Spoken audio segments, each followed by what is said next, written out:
Welcome to Guide Guru. We hope this video helps. You're starting by deciding the QR word's purpose. Is it a short URL, a credential, or plain text?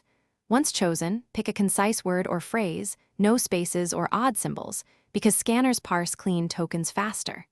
Next, open a reputable generator that supports size, error correction level, and optional logo embedding. These settings control readability and branding. Make sure to test a draft immediately on your phone. This confirms the basic encoding and prevents wasted tweaks later. You now enter the exact word into the generator's text field. Precision matters because capitalization and punctuation change the encoded result.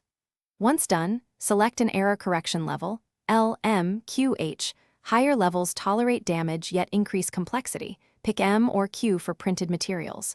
Then customize size, margin, and contrast. Make the code black on white for maximum scanner compatibility. After customizing, export a high-resolution PNG or SVG for final testing. Try several distances and lighting conditions. You finish by exporting both PNG for digital use and SVG or PDF for print. Keep originals so you can tweak later. Now perform organized testing.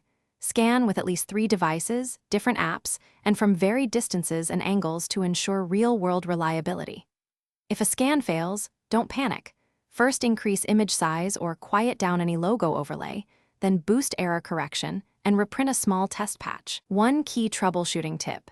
If codes blur when printed, raise DPI and simplify contrast, then retest.